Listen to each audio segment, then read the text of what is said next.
de estar en la presencia del Señor.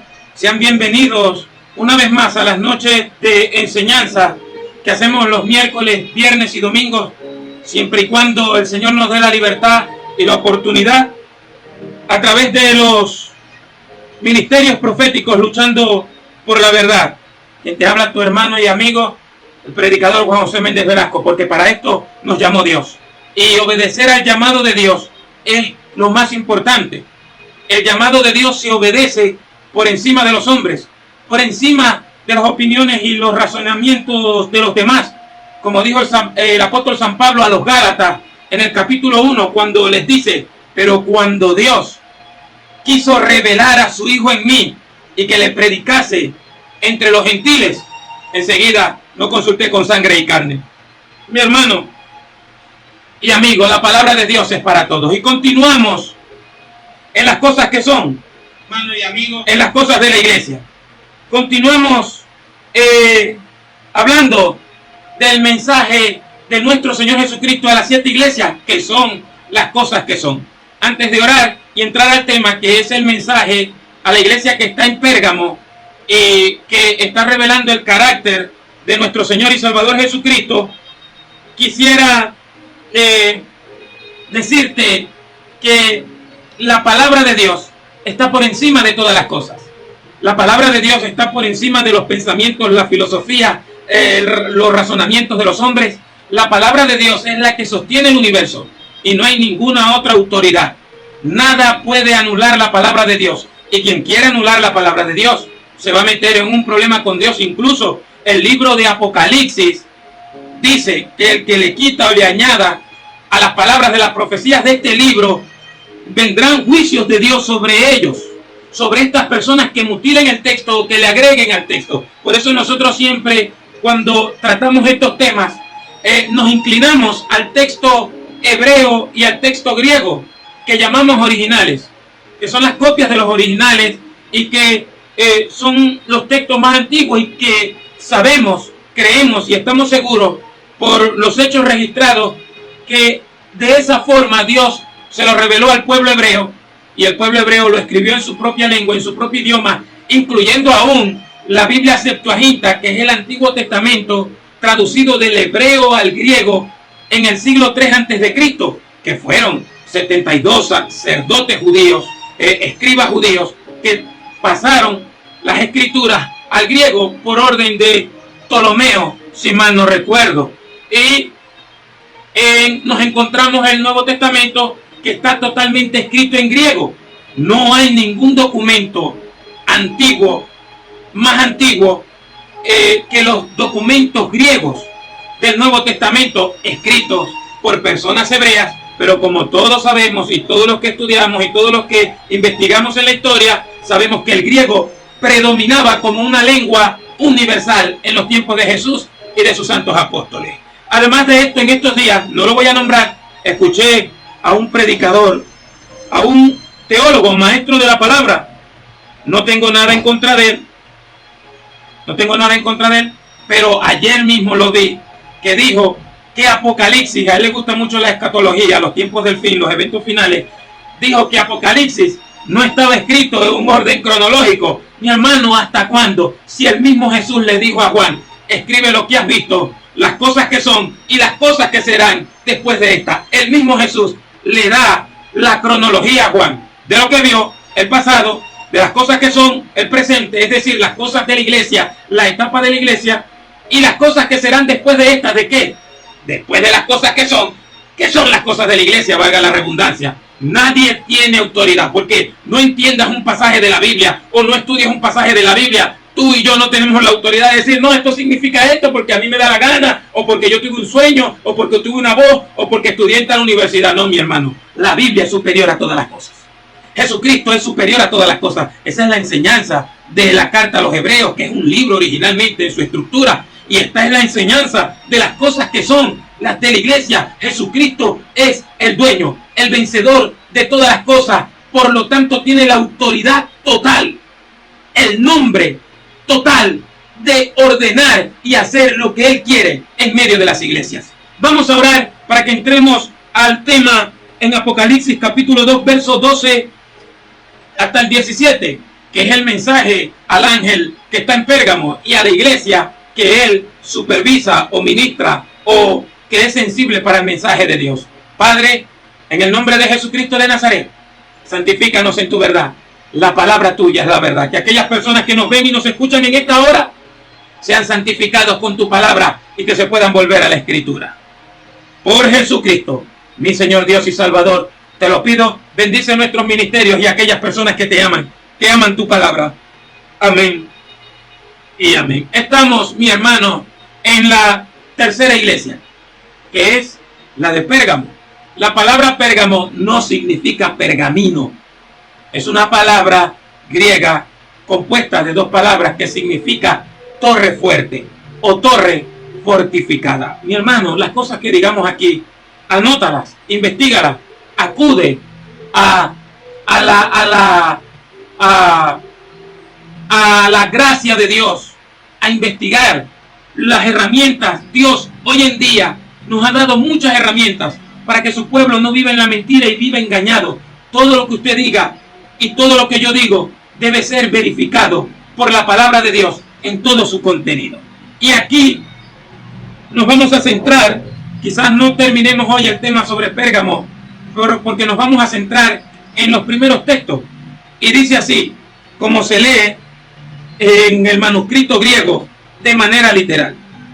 Y al ángel de la en Pérgamo iglesia escribe, esto dice el teniendo a la espada larga, la de dos bocas, la filosa. Mi hermano,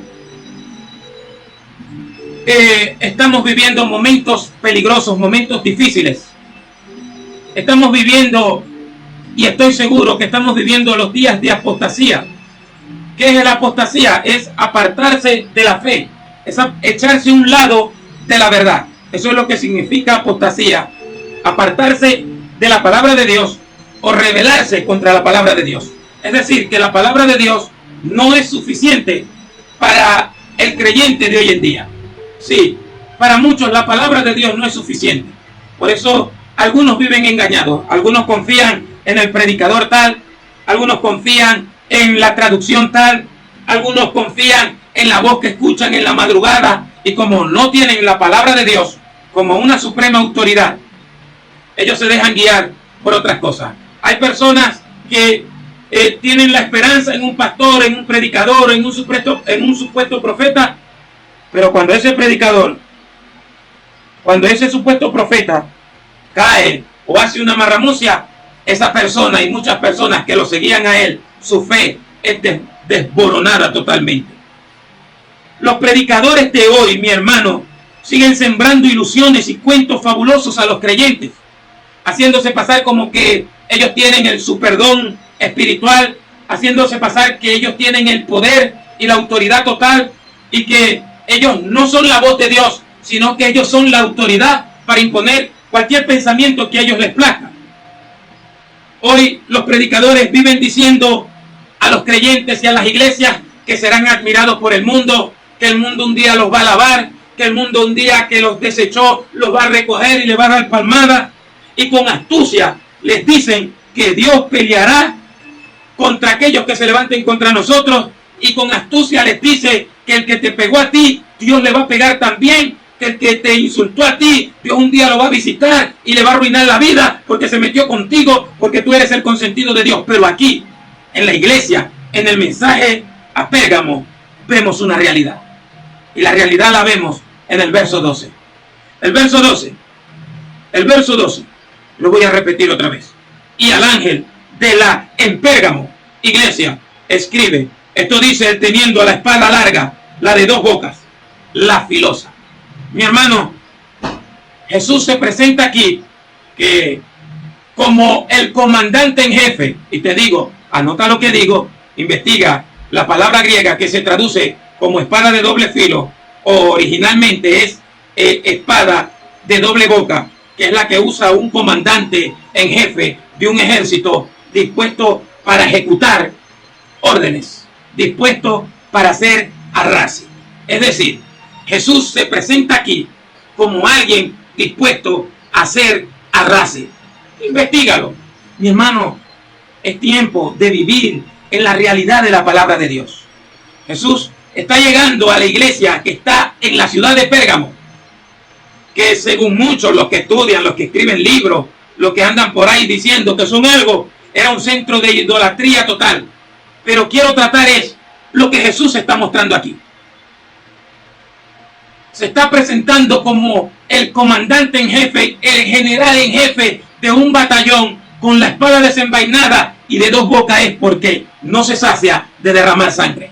Sí, quiero que lo sepa. Bueno, creo que Ezequiel capítulo 7 o capítulo 21 habla de la espada de Jehová que corta para allá, para acá y no se sacia porque por causa del pecado de los moradores de la tierra. El asunto de esto es que Jesús, nuestro Señor Dios y Salvador, se está presentando aquí con esa espada de dos bocas. Y le dice lo que le ha dicho a Éfeso y a Esmirna: yo sé tus obras, yo he sabido tus obras, yo conozco tus obras y sé dónde habitas, donde está el trono de Satanás. Mi hermano, hoy le decía a alguien, con todo respeto, que la palabra de Dios está por encima de todas las cosas. Que la palabra de Dios es superior a un instituto bíblico. Que la palabra de Dios es superior al pastor de la iglesia, al evangelista de la iglesia, al profeta de la iglesia, al maestro de la iglesia, a la que brinca en la iglesia, al que sueña en la iglesia. La palabra de Dios es superior a todas las cosas. Es más, Cristo Jesús es el verbo viviente de Hebreos 4:12. La palabra de Dios, que es viviente y operativa. Esa enseñanza ya la dimos en estos días pasados. Él trabaja solo. Él sabe hacer las cosas. Jesús no depende de ti. Hermano, amigo, iglesia, Jesús no depende de ti. El plan de Dios no depende de ti. Si alguien te dijo que el plan de Dios dependía de ti, te está mintiendo. Si alguien te dijo que el proyecto de Dios dependía de ti, te está mintiendo. Jesús se está presentando aquí y está revelándonos una verdad. Sé dónde habitas, le dice al ángel de la iglesia en Pérgamo, donde está el trono de Satanás. No sé por qué los que van al infierno dicen que Satanás tiene el trono allá en el infierno, cuando Satanás no es dueño del infierno, o del Hades, o de la Gehenna, como tú le quieras llamar. Satanás está destinado para el lago de fuego, para ser atormentado, y está destinado para estar en el abismo preso por 1000 años. Yo no sé por qué la gente come mucho cuento de camino. Sí sé, porque desautoriza la palabra de Dios para poderse sentir bien consigo mismo. Yo no entiendo por qué hay personas que dicen: fui al cielo y vi el trono de Satanás allá, cuando Dios le dice a todo el mundo por medio del profeta Isaías que lo tiró a tierra. Tú echado fuiste por tierra, también le dice por medio de Ezequiel capítulo 28. ¡Ay, pero yo fui al cielo y allá estaba el trono de Satanás! Fui al infierno y allá estaba el trono de Satanás. Allá Satanás hace plana y tiene una agenda. Y tienen que creerme, dicen. Tienen que creerme porque yo fui al cielo, porque yo fui al infierno. Y Satanás vive allá vive en el infierno. Unos dicen en el infierno y otros en el cielo. ¿Quién es el verdadero? Nuestro Señor y Salvador Jesucristo. Y no me salga con el cuento. No, pero es que lo va a mudar después a otro sitio. ¿Quién te dijo eso? Sea todo hombre mentiroso, mas Dios sea veraz. Sé dónde mora, donde está el trono de Satanás. Y quiero recordarte que Satanás todavía tiene su trono ahí, en las regiones de Turquía. Y en aquel tiempo era un centro idolátrico. Ahora es peor que un centro idolátrico. Ahora se apoderó de Turquía durante más de 1000 años el Islam. El Islam es una religión muy peligrosa, además que es una religión anticristo. No solamente odia a los judíos, porque los odia, sino también aborrece al cristianismo y niegan a Jesús como el único Hijo de Dios. Es más, ellos hablan como hablan otras personas que dicen ser creyentes. Los musulmanes dicen que Dios no tiene hijo, y es una religión muy peligrosa. El 7 de octubre, lo que sucedió en Israel, el 7 de octubre del año pasado, fueron hombres amantes al Islam, que no tuvieron compasión de mujeres, de niños, de ancianos, no solamente de personas porque eran judías, sino que se ensañaron contra latinoamericanos y latinoamericanas que estaban haciendo fiesta como los ridículos que les hicieron una fiesta en Colombia a favor del mismo pueblo palestino el 7 de octubre, se ensañaron con personas así, secuestraron a las mujeres y las abusaron sexualmente, fueron capaces de meter niños en hornos microondas. Ese es el Islam y domina en la zona de Turquía. ¿Por qué? Porque Satanás quiere ser único. Satanás quiere que lo adoren y lo va a lograr. Como va este mundo, lo va a lograr, porque Apocalipsis 13 lo dice, que el mundo al final, Satanás se va a quitar la máscara y lo va a adorar. Dice Apocalipsis 13, y adoraron al dragón que le dio la autoridad a la bestia. Mi hermano, ¿dónde vives tú? Porque estos creyentes vivían, su vecino era Satanás, el mismo diablo. ¿Dónde vives tú? ¿Con quién vives tú? ¿En qué parte vives tú? Mi hermano, el enemigo siempre quiere ejercer dominio sobre las naciones, en este momento disfrazándose como ángel de luz. El enemigo siempre quiere someter y engañar al ser humano. Pero aquí había una iglesia que no huyó. No, me voy a mudar porque no sé qué le pasa a la gente. Me voy a mudar porque creo que fulana es bruja. Me voy a mudar de esa calle para que esa influencia no caiga sobre mí. Me voy a mudar al lado de mi casa porque ponen puro vallenato. Porque ponen puro reggaetón, me voy a mudar. Me voy a mudar de ese barrio porque pasan muchas motos. A esta gente vivía donde vivía el mismo diablo y no se podían ir. Hay momentos de tentación en que uno encuentra la salida. La salida muy fácil. Estás pasando por un momento de tentación en el trabajo, salte del trabajo. Dios va a mirar que tú prefieres perder tu economía que perder tu salvación, o caer en adulterio, o darle lugar al diablo. Pero estas personas no tenían para dónde huir, y ellos no pretendían huir. Jesús lo elogia y le dice, yo te conozco. Mi hermano, esa es la pregunta que nos deberíamos hacer hasta el día de hoy en las cosas que son. Jesús nos conoce. Jesús sabe que tu iglesia es fiel. Jesús podrá decir de nosotros que nos conoce, que sabe dónde vivimos, que sabe dónde habitamos, que conoce nuestro entorno. Y lo está elogiando porque dice, sé dónde habitas, donde está el trono de Satanás, pero retienes mi nombre. Originalmente le dice, pero te agarraste firmemente de mi nombre. Aquí hay algo que le digo a personas que conozco.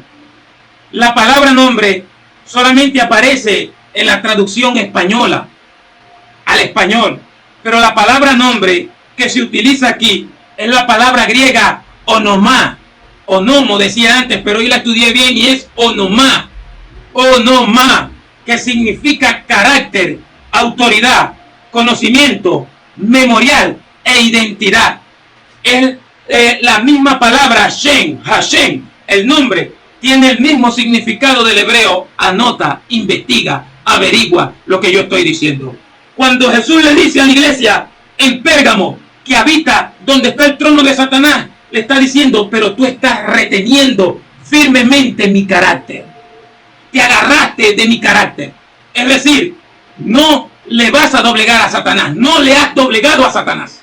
Le dice, por eso le dice, te agarraste firmemente de mi nombre, de mi carácter. ¿Quién venció a Satanás?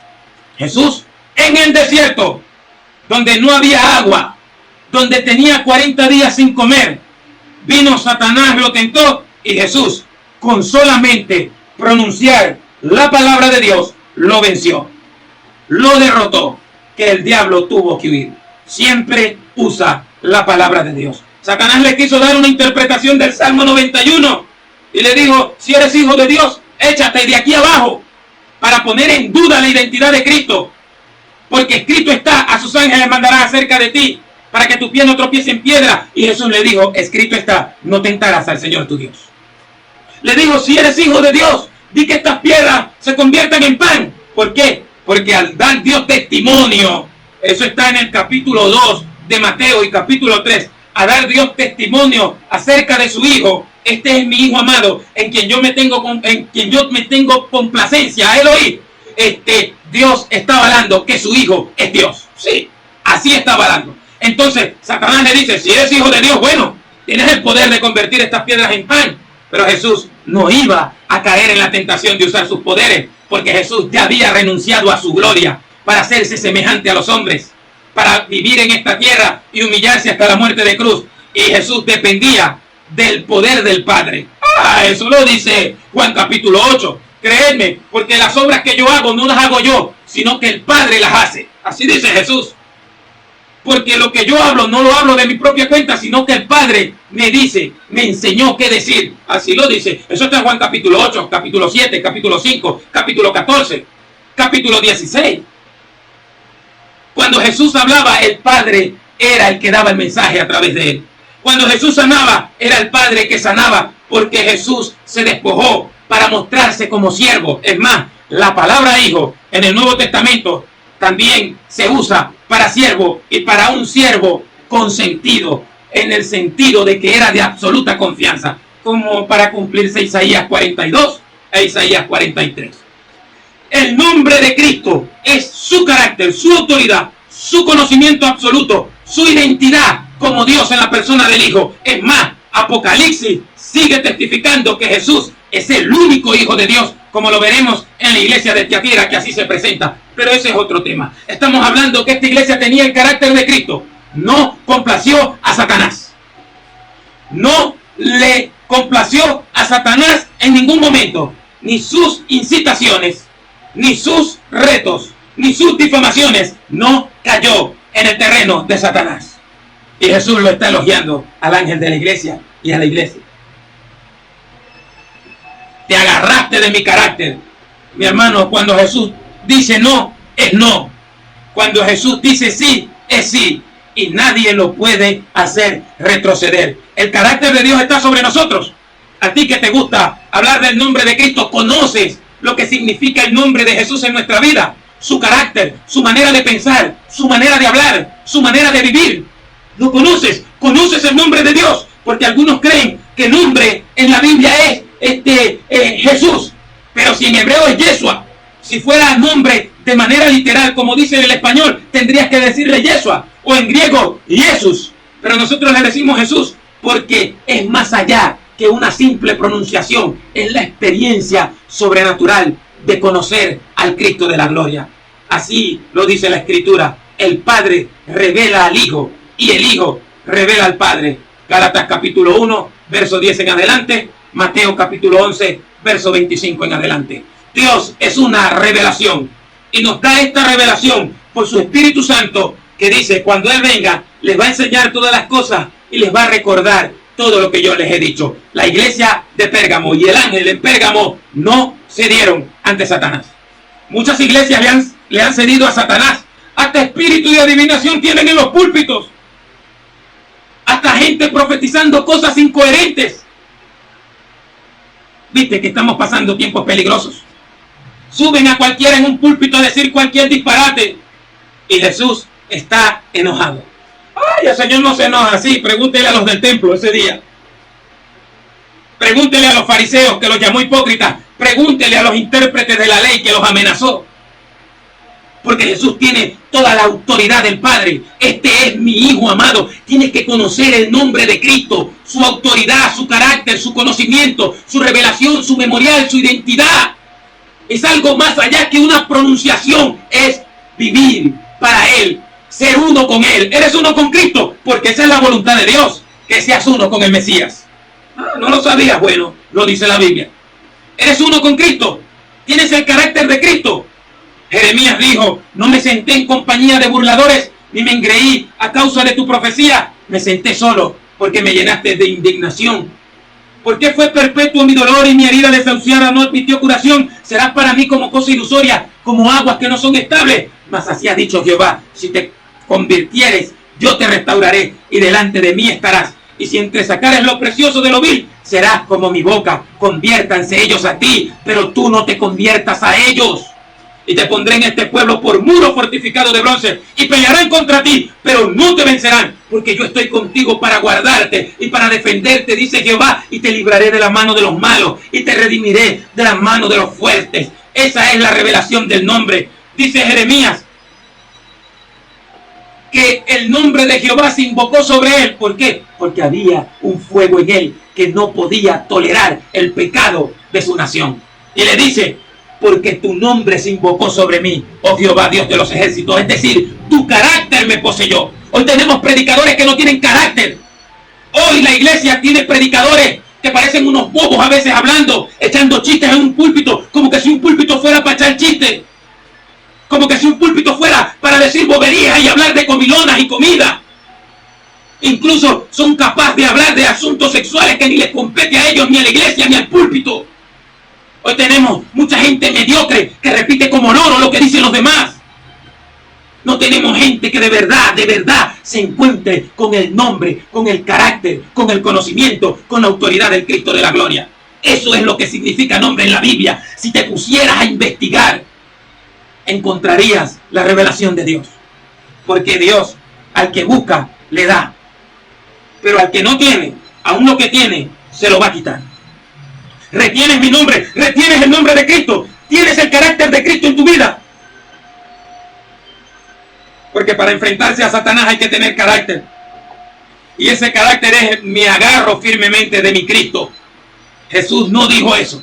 No que tú tienes que adorar a este Dios, no que tú tienes que pensar así, porque eso no tiene sentido. Nuestros hermanos en Turquía, en Irán, en los países musulmanes, nuestros hermanos en Cristo sufren persecución porque lo primero que le dicen es: Dios no puede tener un hijo, Dios no se pudo haber hecho carne, eso no es cierto. Y viven diciendo: sí, Jesucristo es el Hijo de Dios, y lo asesinan por eso, los meten presos por eso, pero se agarran del carácter de Cristo. Te vamos a matar, apúrense para encontrarme con el Cristo de la gloria.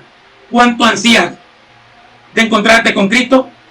El apóstol Pablo dice que desde los cielos esperamos a su Hijo, a quien Él resucitó de los muertos. Lo dice Primera de Tesalónica, capítulo 1, verso 10 en adelante. Y esperar de los cielos a su Hijo, a quien resucitó de los muertos. ¿Te quieres encontrar con el Cristo de la gloria?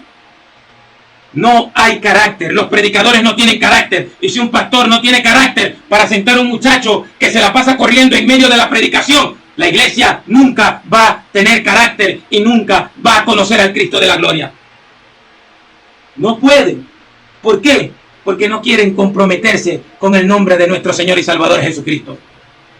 Se avergüenzan. ¿Y qué dijo Jesús? Quien se avergüence de mí y de mis palabras, yo me avergonzaré de él delante de mi Padre y delante de los ángeles que están en el cielo. Así lo dice el mismo Jesús.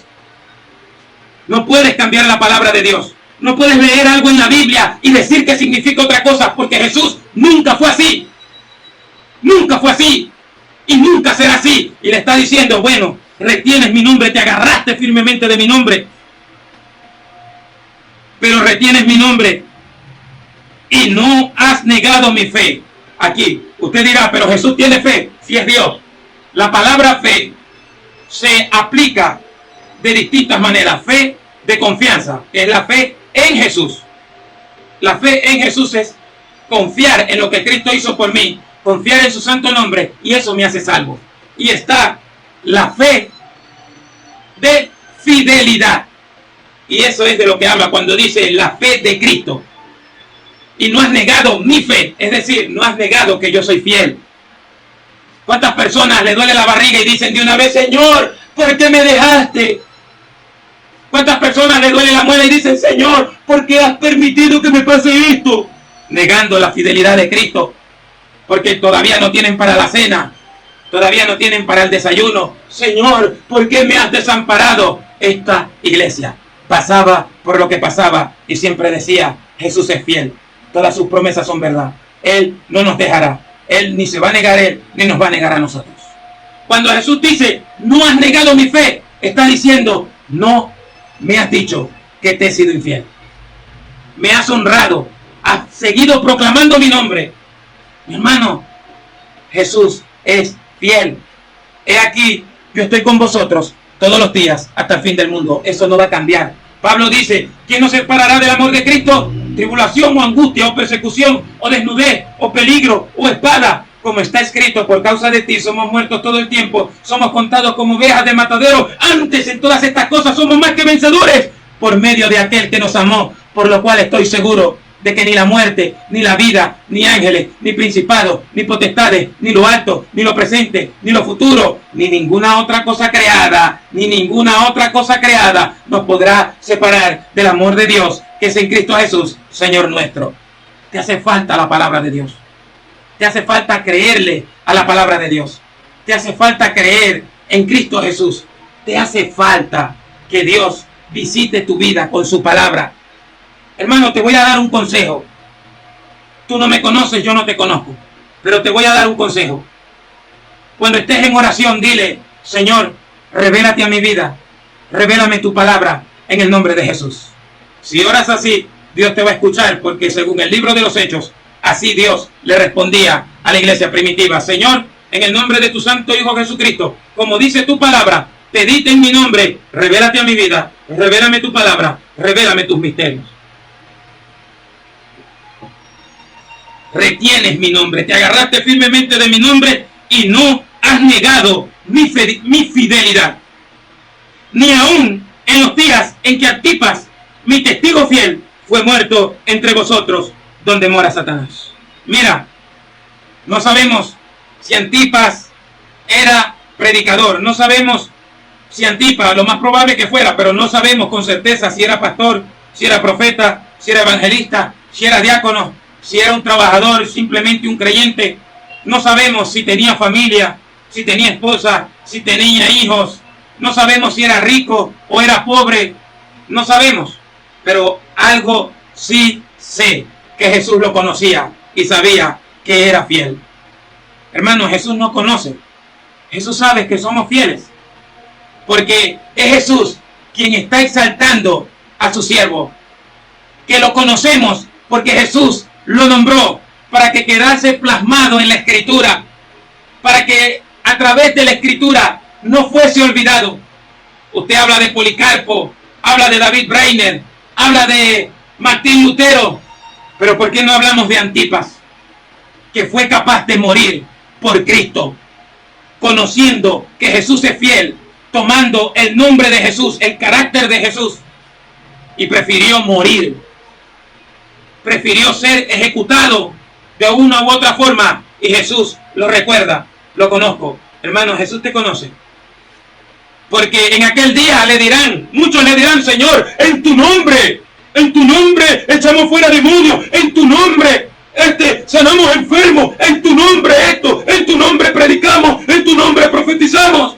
¿Y sabe qué les va a decir Jesús a aquellos que decían: en tu nombre, en tu nombre, en tu nombre? De cierto os digo que yo no los conozco. Apartados de mí, hacedores de iniquidad, al fuego eterno preparado para el diablo y sus ángeles. Tienes que ir más allá, mi hermano. Tienes que estar dispuesto a tomar las cosas del cielo. Mi testigo fiel. ¿Sabe quién está hablando bien de Antipas? Jesucristo. Mi testigo fiel. Es capaz de decirle así Jesús hoy en día a una iglesia en Venezuela: mi testigo fiel. Es capaz usted, pastor, profeta, evangelista, como le dé la gana de llamarse o como Dios lo llamó, es capaz de decir: cuando Dios me vea, cuando Cristo venga a mi habitación, lo primero que me va a decir es que soy su testigo fiel. ¿Qué vas a hacer si te da miedo predicar un mensaje fuerte porque te da miedo que no vayan a ofrendar bien esa noche? ¿Te da miedo llamarle la atención a los niños de la iglesia porque tienes miedo que los padres dejen de diezmar y ofrendar porque ya no dependes de Dios ni de su palabra, sino de las entradas, le dicen?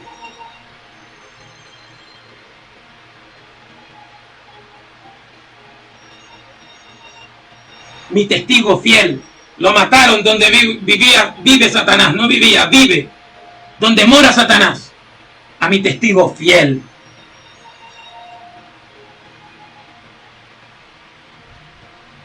Vamos a dejar lo demás para el miércoles.